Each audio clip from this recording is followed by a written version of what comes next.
For the next few Mastery Mondays, we're going to be looking at short game specific areas of golf. Today, I'm going to be showing you how to pick the proper club for chipping. When most people chip, a lot of people just look at going straight to their sand wedge or their 60-degree wedge. These two clubs typically are thought of as the clubs that you're supposed to use around the green when you're trying to get up close to the hole. I'm going to show you why that might be the case in some areas, and in other areas it might not be the right case. For the first shot, we're going to go to a really close hole, and I'm just going to hit right out in front of me. I have a 60-degree wedge, and what this wedge is really good for is getting the ball up in the air, or when you want to stop a ball pretty quickly. So if I'm trying to go over something or land the ball softly so it doesn't roll out, I'll go with the 60-degree wedge. Another reason I'll go for a 60-degree wedge is when I'm hitting to a target that's pretty close to me and I want to be able to stop that ball quickly. So to do that, I'm going to put the ball back in my stance and use the same exact motion as my putting motion. I'm going to put it back in my stance, use that putting motion, nice and smooth. Don't break your wrists. A lot of people, when they take it back, will break the wrist like this and then flick through with their wedges. What I want is just a nice smooth rock of the shoulders. That will get the ball to come out nice and soft with some spin so the ball stops pretty quickly. I'll show you a couple shots onto the green.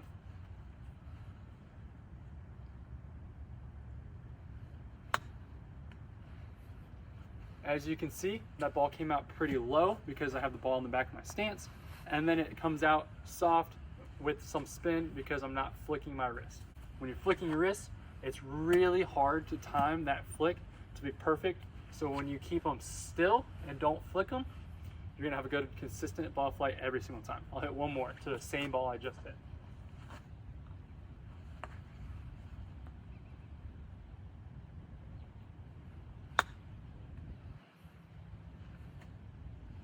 As you can see, those two balls, super good, super consistent, really easy to hit the same exact shot when you're using a 60-degree wedge and put it back in your stance with the putting motion. Now, for chips that might be a little bit further away, so there's that flag that is about twice the distance away from where the balls are. That's where I'm going to next. I'm not going to use a 60-degree there because what that does is you're going to have to get the ball in the air to get a 60-degree all the way there. Getting the ball in the air causes inconsistency with stopping distance when you're hitting chip shots like that. So when it's a further shot, what we want to do is actually get the ball on the ground as quickly as possible. Just like what we do with the putt, you want to get the ball rolling as quickly as possible. Same thing with the chip, we want the ball rolling on the ground as quickly as possible. So for a chip to a flag like that, I'm going to use either a pitching wedge, so a little bit more lofted wedge, or even an iron.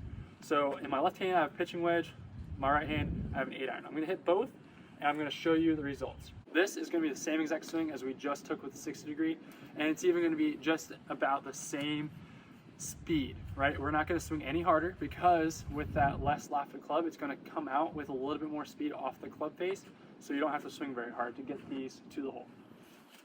I'll start with the pitching wedge.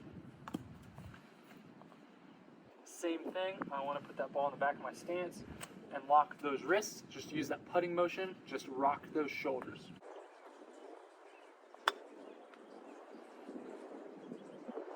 As you can see, that ball comes out a lot lower, gets that ball rolling a lot quicker than what that 60-degree would. It's a lot easier to control distance with a club like a pitching wedge or this 8-iron.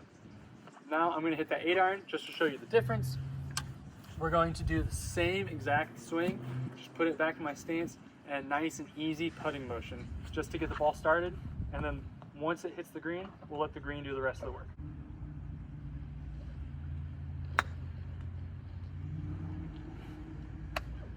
Alright, so that's a lot better. I'll show you one with a 60-degree just so you have an example.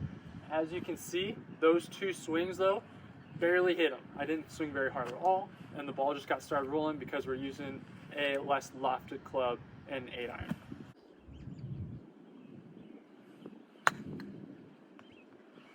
And again, as you can see, that one actually ended up being short.